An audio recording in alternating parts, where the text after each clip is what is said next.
کلام مقدس نئے عہد ناموں میں سے رومیوں کے نام پولس رسول کا خط، اس کا 11واں باب، اسرائیل پر خدا کا رحم۔ پس میں کہتا ہوں، کیا خدا نے اپنی امت کو رد کر دیا؟ ہرگز نہیں، کیونکہ میں بھی اسرائیلی ابراہیم کی نسل اور بنیامین کے قبیلہ میں سے ہوں۔ خدا نے اپنی اس امت کو رد نہیں کیا جسے اس نے پہلے سے جانا۔ کیا تم نہیں جانتے کہ کتاب مقدس ایلیا کے ذکر میں کیا کہتی ہے کہ وہ خدا سے اسرائیل کی یوں فریاد کرتا ہے، اے خداوند، انہوں نے تیرے نبیوں کو قتل کیا اور تیری قربان گاہوں کو ڈھا دیا۔ اب میں اکیلا باقی ہوں اور وہ میری جان کے بھی ہی خواہاں ہیں۔ مگر جواب الہی اس کو کیا ملا؟ یہ کہ میں نے اپنے لیے 7,000 آدمی بچا رکھے ہیں جنہوں نے بعل کے آگے گھٹنے نہیں ٹیکے۔ بس اسی طرح اس وقت بھی فضل سے برگزیدہ ہونے کے باعث کچھ باقی ہیں، اور اگر فضل سے برگزیدہ ہیں وہ اعمال سے نہیں، ورنہ فضل نہ رہا۔ پس نتیجہ کیا ہوا؟ یہ کہ اسرائیل جس چیز کی تلاش کرتا ہے وہ اس کو نہ ملی، مگر برگزیدوں کو ملی اور باقی سخت کیے گئے۔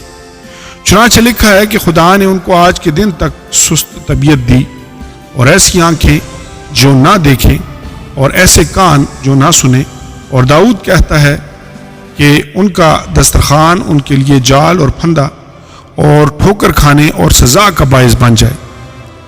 ان کی آنکھوں پر تاریکی آ جائے تاکہ نہ دیکھیں، اور تو ان کی پیٹھ ہمیشہ جھکائے رکھ۔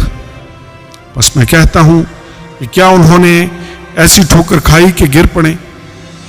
ہرگز نہیں، بلکہ ان کی لغزش سے غیر قوموں کو نجات ملی تاکہ انہیں غیرت آئے۔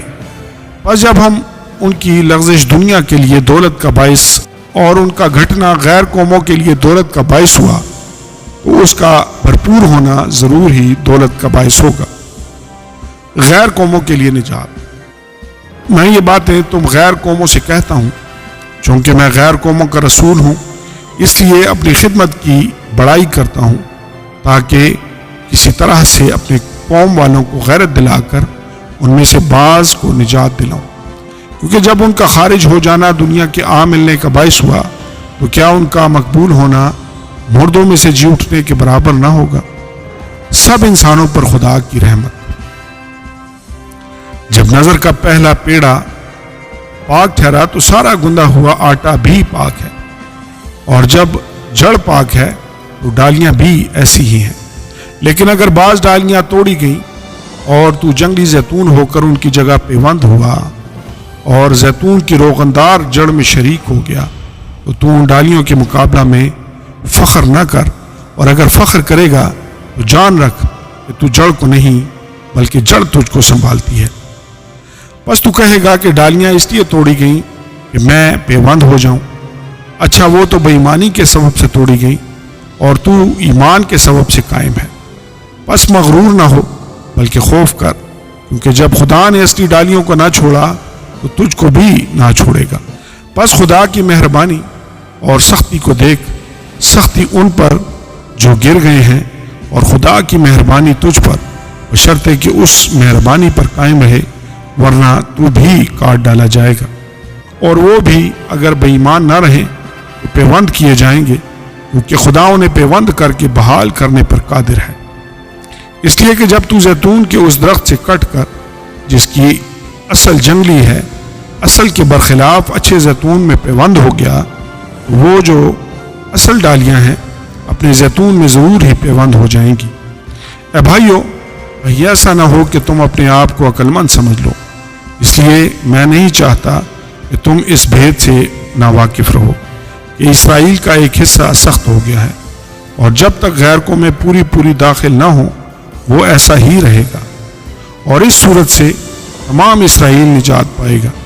چنانچہ لکھا ہے کہ چھڑانے والا صہیون سے نکلے گا اور بے دینی کو یعقوب سے دفع کرے گا، اور ان کے ساتھ میرا یہ عہد ہوگا جبکہ میں ان کے گناہوں کو دور کر دوں گا۔ انجیل کے اعتبار سے تو وہ تمہاری خاطر دشمن ہیں، لیکن برگزیدگی کے اعتبار سے باپ دادا کی خاطر پیارے ہیں، اس لیے کہ خدا کی نعمتیں اور بلاوا بے تبدیل ہے، کیونکہ جس طرح تم پہلے خدا کے نافرمان تھے مگر اب ان کی نافرمانی کے سبب سے تم پر رحم ہوا، اسی طرح اب یہ بھی نافرمان ہوئے تاکہ تم پر رحم ہونے کے باعث اب ان پر بھی رحم ہو، اس لیے کہ خدا نے سب کو نافرمانی میں گرفتار ہونے دیا تاکہ سب پر رحم فرمائے۔ خدا کی حمد، واہ خدا کی دولت اور حکمت علم کیا ہی عمیق ہے، اس کے فیصلے کس قدر ادراک سے پرے اور اس کی راہیں کیا ہی بے نشان ہیں۔